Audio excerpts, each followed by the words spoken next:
Do more by doing less. With me, Charles Alexander, for small business owners, startups, and busy folks. So I've known Stacey for quite a while. Did you know that?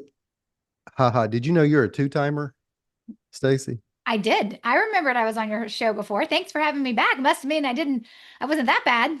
Stacey was fan friggin' tastic. We had a fun little Oh, conversation before you guys hopped on about raising other people. That's a whole, and it'll be a different discussion for a different day. It's a thing. And I can say anything I want to on this podcast because by God, none of them would ever listen to it. I mean, I ain't even talking about my husband because I know he doesn't listen to any of my stuff. Oh, I've told my wife and my in-laws, like, I mentioned y'all, they're like, cool. I was like, oh, you're not gonna listen. So it Boy, won't matter what I actually mentioned. Stacy is it won't matter, but it was gonna matter what we're talking about right now because it's one of everybody's most favoriteest things. Stacy is the referral queen. She doesn't go by that. I have heard her use the term ninja before, but what we talked about last time, uh, we talked about getting referrals. And more importantly, she has a book. She has two books. The first one was about generating business referrals without asking. And I've been a client of hers. I've, run through the content. It's friggin' fantastic. And it's the number one thing people always want to talk to me about. But now you have a new book, The Referable Client Experience. Why'd you write two books? Why'd you write another book? Well, why would I torture myself is the Yeah, first because it question. is. It is torturous. And the fact that I even have book 3 and maybe book 4 in mind, I'm like, I am a real glutton Yeah, for you are. punishment, clearly. So, what's interesting? When I started paying attention, I've been in my business now for 12 years. When I started paying attention to the body of work that I have, when I wrote my first book, I thought, like, this is the book. I'm going to have a book. I'm going to write one Sure. book, right? And so, this is the book that I want. This is the topic that I want to write it on. Everything I do, all of my strategies and tactics help my clients generate referrals without asking, but they do all focus on different areas within the business. So, my first book, when people are like, okay, so if I read your book, I understand how your whole system works. I'm like, oh no, you understand how 1/20th of it actually works because there's 20 different strategies now. Yeah. And that's just one of them. It's the most important one, I personally think, in terms of how quickly can we get you more referrals, because it focuses on the first book, generating business referrals without asking, focuses on generating referrals from people who have already referred you. In truth, I Right. probably should have titled the first book somewhere in that realm versus what I titled it, but I didn't know there would be more books coming. But that'd be a long title. Hey, how to get referrals from people who already know, like, and trust you and refer you. Right, that would be a very long title. Yeah, I mean, I could have called it the name of the Right. training, which, as you remember, is growth by referrals, right? I Like, love that name. yeah, I probably could have called it that, but I didn't. Whatever, Okay. sometimes publishers have opinions and they Yeah. get to make some decisions regarding your stuff. And so I do remember we had a big debate about the title of the book. They want to sell books. I wasn't Sure. thinking at the time, how does this fit within my body of work Sure. when readers come in and they're like, well, where do I start and what book is what and how are these different? Now I'm much more clear with what that looks like. And so the second book is actually on one of the other foundational strategies that I teach, and that is on the client experience. And so when I teach referrals to clients, we are not looking at it like referrals are a hammer, or sorry, referrals are a nail, and the only tool you need is a hammer. We are Right. looking at it as referrals exist in your ecosystem of your business. And so there's lots of places where we need processes and procedures and plans and things in place so that we can have a well-oiled machine when it comes to referrals. One of those areas is people who've already referred you and knowing how to take care of them to get more referrals from them. And that's, of course, the first book. Another foundational area is your client experience. Like, you should be able to generate referrals from your client experience. There are a few industries where we would not focus on this, like my personal injury attorneys. This is usually one that we kind of look at, but we don't spend a lot of time with. But most business owners are going to want to generate referrals from their clients, and being referable matters. And what I realized is that I teach people how to get referrals, and I usually have this disclaimer, and you've heard me say it before, right? Yeah. It's like, and I am making an assumption that you are actually referable. Yes. And what I realized is that with this book, I could spend the book just teaching you how to become referable. But then you also needed the back part of the book, which is, and then now that you are referable, how do we bridge the gap to referrals? Sure. Because most people are like, hey, my clients love me. I'm doing great work. I'm like, Hmm. awesome. Are you drowning in referrals? And they're like, no. No. No, I'm not. I'm like, okay, that just means, right, that we probably have some work to do, maybe making you more referable or maybe just bridging the gap to referrals. But either way, you're going to have to pay attention to both. And when you say customer experience, and I've been, we was talking about this earlier before we hopped on about getting. I'm not Stacy as much. She has Benjamin Button disease. She's going backwards. I am getting older. And I've been doing this for 18 years, and I've made so many assumptions with my clients before when I'm trying to help them market, do this, do that, and you're saying, but I'm assuming you're good at what you do. But even with the client experience, so many times small business owners will say they're that how do you get your business? Well, I get them all through referral. Okay, well, what is that? Well, I have great customer service. Well, what does that look like? Well, my client, and then it gets real muddy real quick. What do you mean? You like, well, I call them by their name and I check in. I don't know why I'm doing a country accent, even though I already have one. I call them by their name and I'm just so sweet. To like, but they don't have like, and I don't either, but they don't have a process. They don't have Right. so tell me, what is the difference between a client experience and just having what, most folks call generic customer service? Yeah, that's really important because I get the same thing when I'll talk to folks and I'll be like, okay, so tell me about your client experience. And then they'll start telling me about how they solve problems. Oh, well, Yeah. when a client has a problem, here's how we solve it. And I'm like, that's customer service. Yeah. That's one small piece of an overarching client experience. Customer service matters, it exists, but it fits within your client experience. The definition of client experience is understanding and really being like locked into how your clients feel Ooh. when they are working with you. And it's actually a common definition now. If you go and look up client experience, most of, all the AI generated search stuff will pull Mm-hmm. from places that tell you the client experience is how your client feels while working with you. But actually, 5 years ago, when I started working on this book, and I had to come back to rewrite sections of it now, because clearly it took me 5 or 6 years longer than it should have to come out. Sure. Back then, that wasn't the case. There was a lot of different definitions on client experience, but now it feels like, from that perspective of consultancy speak, most people do agree that the client experience is how your clients feel. Here's the thing: you can't impact how I feel just by doing great work. And that's why we're not getting referrals. There has to be more to it. Is doing great work important? You betcha. But at the end of the day, it's not the only piece of the formula. You also have to build a relationship, right? And you have to strengthen and build a relationship with your clients. And I don't mean like take them to the football game over the Sure. weekend or take them to coffee every month. That's not what I'm talking about. But you have to show up and meet them where they are on a relationship side that feels deeper than just the work side.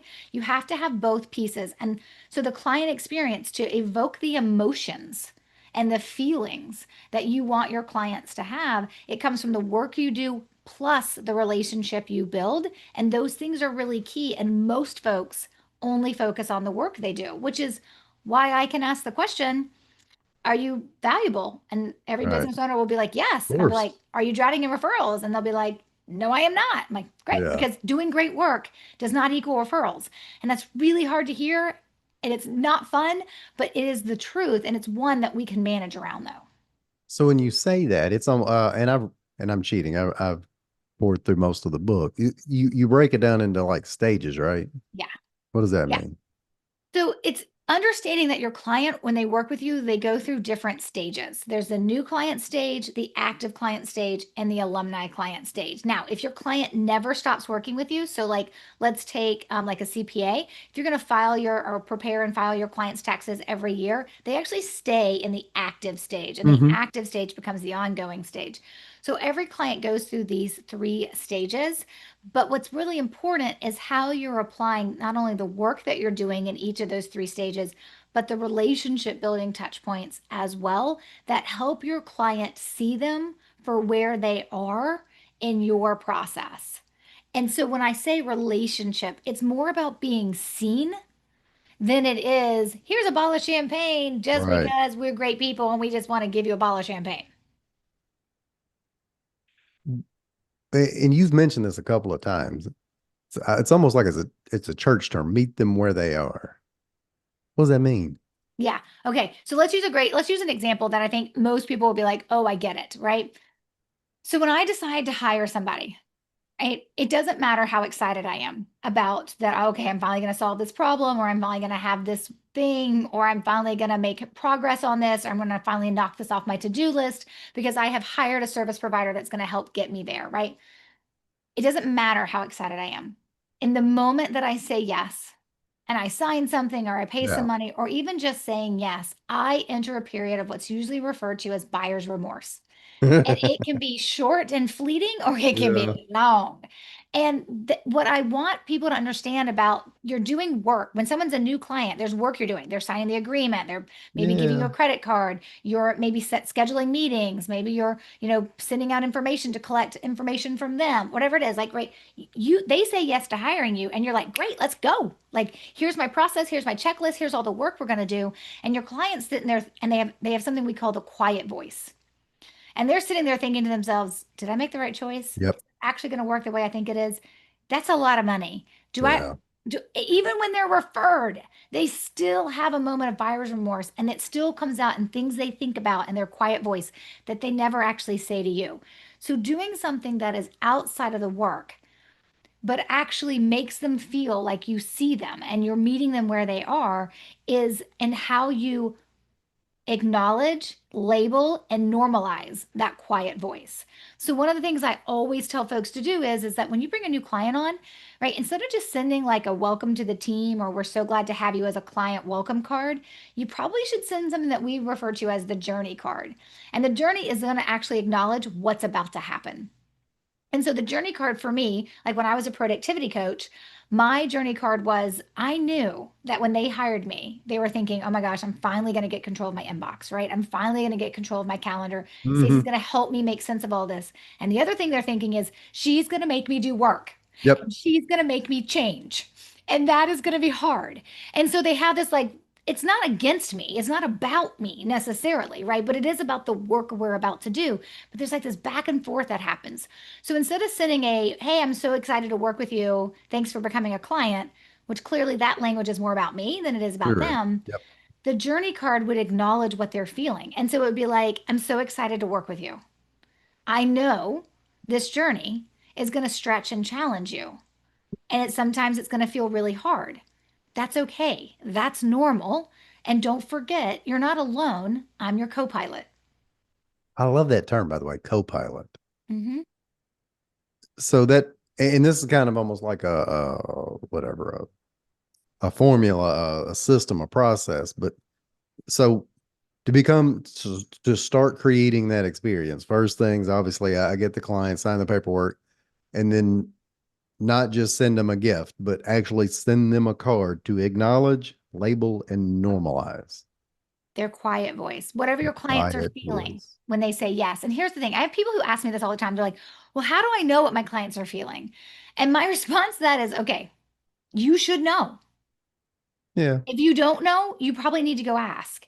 But really put yourself in their shoes. Think about the last time you made an investment, like the type of investment your clients are making in you around that same price point.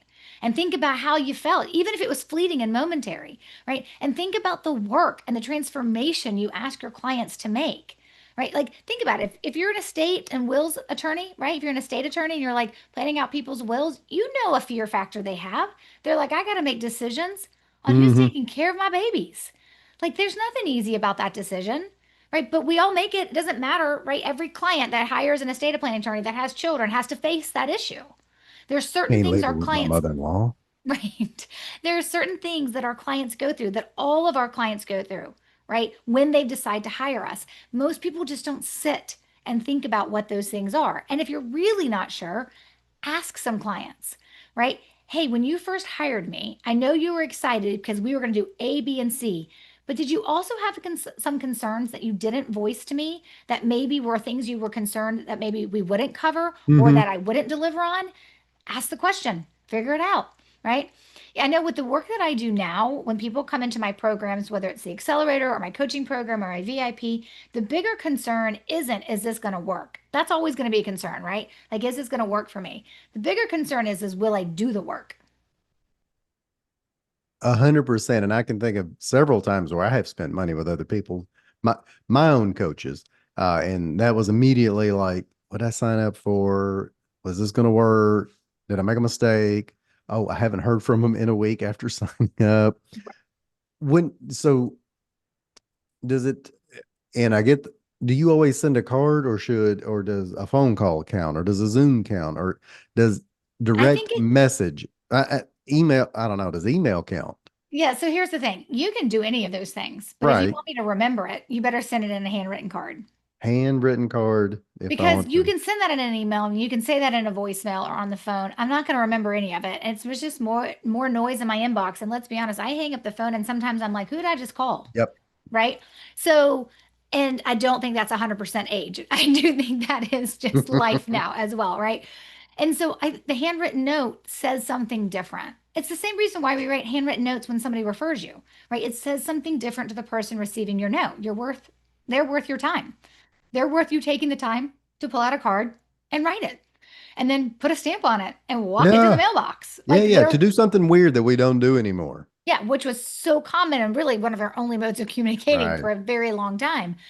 And so the reality is like when you send a card like that, you're just acknowledging the quiet voice. It's a part then of your client experience. It doesn't change the flow of everything else you're doing, right? So one of the things that I like to do, and so I think some people are like, okay, a card is easy because I can write it and I can get it in the mail and it can be part of a checklist. But some people immediately go to, but what happens when I'm not there? Right? I'm the business owner. I'm bringing on board a new client and I'm not there to do whatever it is I do. So I remember one time I brought a client signed up to come to my 2-day in-person referral accelerator. Those are the ones where people come to Charlotte, spend 2 days with me, and we teach them everything and they start implementing. And it's really how people can move fast. But when people sign up for that, their onboarding phase and their new client phase is really small because usually they Right. sign up and within 30 days they're sitting in a room with me, or maybe it's within 45 days, sometimes 2 months.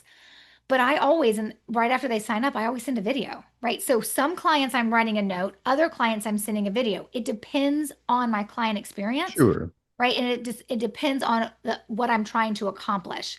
And so everything looks a little different, right? I have one group, when you come on board, you actually get a gift. And so everything looks Oh, a little different of kind of how I run my client experiences. I live this stuff, so I have the benefit of just, sure. right, of doing it different and testing out different things. With this one particular program, I send a video. Well, she signed up when I was out of the country and Mm. unable to send a video. But my assistant knew all that. So she sent the client an email. She's like, hey, just want to, like, spoiler alert, just want to let you know, Stacey usually sends a video welcoming you and giving you some thoughts to think about as you're getting ready to prepare for to join her in Charlotte. She's out of the country. You're getting your video. I promise. I just Oh, got we got to wait for her to get back. And so that can also manage expectations when things don't go the way you want them sure. to, right? Just based on flow. But that new stage is really critical. It's not that it's more important than active or alumni. It's just that it's hard to recapture that excitement from a new Yep. client stage if you're not like really, really consistent in terms of how you acknowledge the quiet voice. So post quiet voice, I've acknowledged it. I have acknowledged it, labeled it, and normalized it. A pretty little handwritten note. What about my active clients? So that's as people move into the active clients, the number one pitfall that business owners have to deal with is what I call the lull of complacency. You're back here doing all the work. You see it. You know what you're doing. Your Yeah, client, usually, they don't sometimes know. they're seeing nothing. They are assuming things are happening. They're hoping things are happening. They paid you some money for things to happen, but they don't know it. They don't see it. So part of the lull of complacency is how you communicate, right? The check-in just to check in, even when there's no check-in to share, right? Some of that is that lull of complacency, but sometimes it's acknowledging that, hey, client, we get it. You're in a waiting game. And Mm-hmm. we want to acknowledge your waiting game. And we're going to do that in like just a different way that kind of says, hey, we see you. We know where you are. We're meeting you where we are. We totally get you. So, an example I like to share is that think about working with an interior designer and like redoing your kitchen. The minute the interior designer shows you the plans and you approve them, that's the last moment of fun Yep. that you have until your kitchen is done. And everything in between is just chaotic Just because now you stress. you can't even get to your refrigerator anymore, right? And it is stressful and there's people in and out of your house and right all the things. So while the client can see that they can't get to their cabinets because there are no cabinets, right? Or they can't get to the sink because there is no sink, while they can see all the things that are happening, they're still in a waiting game, waiting for it to be done. So I tell the interior designers that I work with, I'm like, you need to acknowledge the waiting game. And maybe you're going to send them a movie night basket, or maybe you're going to send them gift cards to go out to dinner and just be like, hey, we know things are crazy right now. Go have dinner on us, Mhm. right? It's just something that shows up. It's not work related, it's relationship related. It's related to your work, of course, but it's acknowledging where your clients are and how they're feeling. And you'll notice I've talked about one thing you can do in the new client stage, and now one thing you can do in the active stage. We're not trying to do five or six things in Right. each of these stages. Usually we're looking at, around 20%, sometimes 30% of our touch points to be relationship building, and the rest are going to be the work that you do. So I'm telling folks, I'm trying to infuse one or two things in stages, and that has a lot to do with how long those stages are.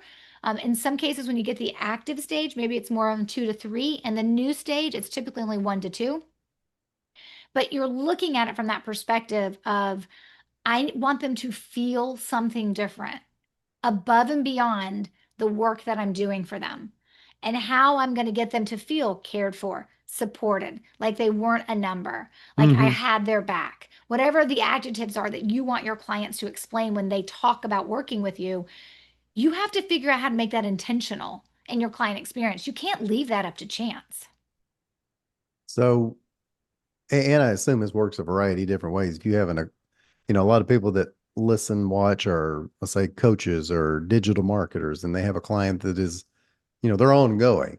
So you're saying whatever it is, and it doesn't have to be a certain cadence, I'm sure, but if they're paying you monthly, maybe check in monthly or even bi-monthly, and not just check in and say, hey, how you doing, but actually acknowledge that they're waiting to get some kind of design from you, or they're waiting to hear back from you on how they should onboard, their new team or whatever it is as you're coaching them. You're saying show up somewhere in between, a little different, a little unique, but that does acknowledge that they're kind of in a waiting game with you. Yeah. So here's the thing. I always tell folks there's never going to be a referable client experience that looks alike between two businesses, even between two business coaches, even between two leadership consultants, right? Even between two interior designers. They're all going to look a little bit different, but they do have some of the same issues that they need to overcome. With a business coach, right? If you're actually coaching people and they're showing up with you monthly, right? So then maybe what you're doing in that active stage, because now they're just like, hey, it's 12 months of 2 times a month coaching sessions, right? Mm-hmm. They're seeing you. They probably don't need additional check ins from you on how are things going because they're talking to you twice a Right. month, right? But you could show up differently. And in that case, you may do something based on the date on the calendar, not where they are in the active stage with you. So Okay. one of the some of the things we talk about from a best practice perspective is sometimes when you get to the active stage, it's not milestone related like the way it is in the new stage, like hey, you just signed up, we send a card, right? That's milestone related. That's a you hit this point, now we get you a card, right? In the active stage, if they're doing the same things with you month after month after month, and maybe it's for 12 months or 24 months or Sure. whatever or longer, it may be like, hey, you know what? No matter if a client's in their first or second month or eighth or ninth month, when this date hits on the calendar, we're going to do this client experience relationship building touch point for all of our clients at the same time, right? So maybe we're going to put something around, if you're a business coach, right? Maybe you're going to do something fun around National Workaholics Day, which is in Sure. July, right? So you can do different things. You should not be doing this every month. It dilutes the power of you showing up different one Yep. time, right? Maybe you do it once or twice. But there's probably other things you're doing when your clients kind of settle into that active phase, and that active phase lasts 6 months, a year, or longer, right? Maybe you show up and do something for them at the holidays, and maybe you're doing something in the middle of the year, but it's more relationship, so it's more memorable and meaningful, more than it is like here's a check-in, right? Or here's some more work to do. Stacy knows all the weird holidays too. I remember I going mean, through I the do. going through the training. I knew when National Donut Day was, Love Your Pet Day. You want to know Uh, something really funny, Charles? I do. I I like funny. actually had to add to the training. This is like probably after you went through it. I actually had to add to the training. You're only allowed one. national day because people would be like, I'm going to do Yeah. like 15 of them. I'm like, that is ridiculous. Like, don't do that. Like, I kind of like pulled back. I mean, a lot of times when we're talking about for what you went through, right? How we Yeah. are showing up for our existing referral sources, I kind of went back and like most time I tell folks, don't do one unless it really, really fits. But in the client experience, it's different because it is able to connect to the work that you Yeah. do with your existing referral sources. They're not always clients. You can't, they're not all appreciating hot dog day, They are although not, I do. nor donut day. No, we're down that I day. mean, they should. I don't know what's wrong with them, but they're not all appreciating it. What do you do with these alumni? Yes. So here's the thing client experience, right? Technically, people would say, well, when the client work is done, the client experience ends. And I guess you could look at that in theory, except you're leaving massive opportunities on the table if you don't extend your client experience into the alumni phase. And the alumni phase is for folks where the work is done, right? And so in the alumni stage, we have to do things differently because we don't actually have work touch points being delivered that are like Hmm. naturally keeping us connected. So we have to look at doing other things. And one of the things I break down in the book is a lot of times of determining how many relationship touch points are you going to do in the active phase, I mean, in the alumni phase, has a lot to do with volume. It's really different if you're putting in 6 to 12 clients that have worked with you and now they're alumni, they're done working with you, and they now move into your alumni stage. It's really easy to manage when you're adding like 6 to 12 in a year. It's really hard when you're adding like 150 or Oh 1200, man. I right? think about that I still have my explainer video business and I don't talk about it much, but that's 12 years in. I've got hundreds and hundreds of people that, yeah, I don't have any touch point with other than occasionally email marketing, but that I have to assume that's not what you're talking about. No, definitely. So if you think about when you're working with somebody, right? And you're like, okay, it was 12 months of coaching. They came to the end of the coaching. Maybe they extended for another 12 months. Great, right? Now they're like a repeat client because they came back around and now they're 12 months in. And now we're at the end of 24 months and they're like, I got it, Charles. You took really good care of me. I got everything I need. I'm ready to fly. That is obviously the ultimate goal of all of our clients, right? Get what you need and fly. Yeah. So they're done. Now they're not a past client, they're an alumni client. And you talking about them as alumni clients makes you feel about them differently. So, how do we stay in contact with those folks? And how do we do that in a way that can be repeatable and done to all the people who are in our alumni stage? And how do we create a system to know when people hit a certain number of years in the alumni stage and they haven't come back around as a repeat client and they haven't referred us, that we eventually drop them off the alumni stage? Some people will do it after 3, 4, 5 years. Other people will do it after like 8, 9, 10 years. It's really completely up to you. But the idea is, like, what is happening to where you're staying in front of your alumni clients so they have a chance to at least remember you. Like, just remember me, just that a little bit. It's more of that keep in touch than it truly is the top of mind factor. I think those two things are different. But it's like if they don't remember your name, they certainly can't ever refer you. What do you have any cheat codes for sending handwritten notes or a little gift or a It phone can be. call? Yeah, I mean, I think budget matters a lot. So Yeah. sometimes I tell folks, I'm like, look at what you're already doing in your client experience. Is there anything in that client experience that you're doing that's on the relationship side that would make sense for an alumni client to continue to receive? So in my business, I do holiday cards, and they're a big deal, big production. If you read the book, you'll see one of our holiday Hmm. cards that started it all. I don't actually recommend anyone actually has to do this to themselves because it is a burden to come up with a new idea every year. But a holiday card, right? Me printing a couple hundred extra holiday cards for the clients that are still in my alumni experience because I am a business where I will eventually have people drop off that alumni stage. But when I'm adding new people to that alumni stage, I'm like, I can print a few hundred extra cards and pay for the stamps and mail those out. Yeah. So it's simple things like I already do holiday cards for my clients. Why don't I just keep that going for my alumni clients and then keep that going for a couple of years before I take them off Before you that drop them off. mailing list? Yeah. So going back to the original question, you had the first book talking about, getting referrals, the second book talking about, oh, by the way, you need to be referable. How do you bridge kind of the gap there then? It's really interesting. What I tell folks is that when I look at the foundational strategies that I teach, so the way I break down my training is that there are 3 foundational strategies that I believe every business should have in place. Below that become a bunch of situational strategies and then some next level strategies. But when we talk about the three big foundational strategies that every client should have in place, they're based on who can refer to you.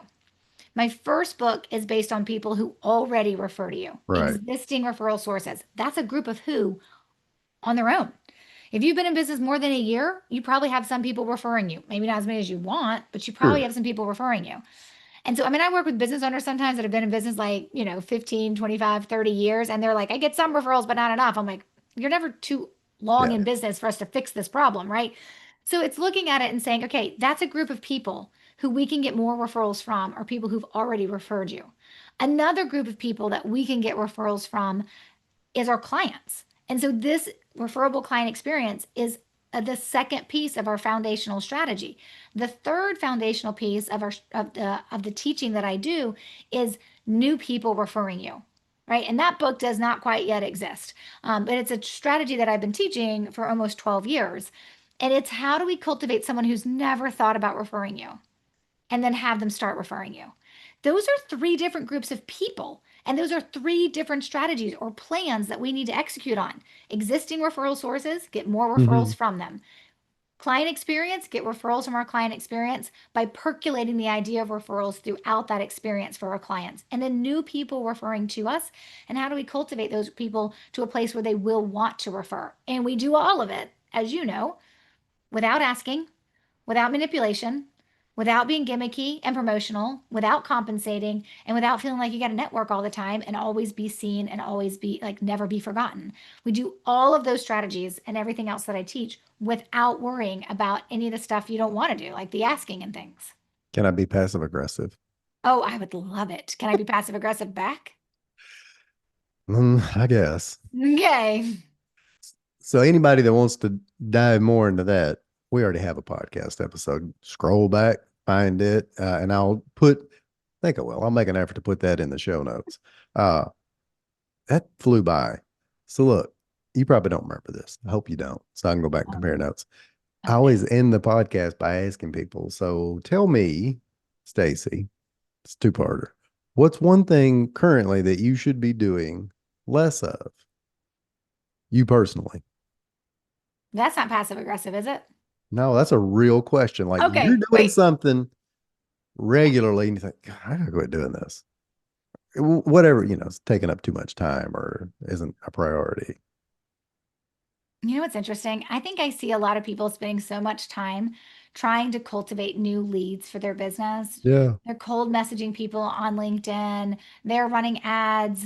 They are focused on, and some of those things are working, and some of them they just feel like they're working. They're like busy work. And sometimes I'm like, if you would just stop that and spend a little bit of time creating a list of who actually refers to you and then creating a plan to take care of them, you probably could get business more easily, probably faster, and it definitely is going to take up less time.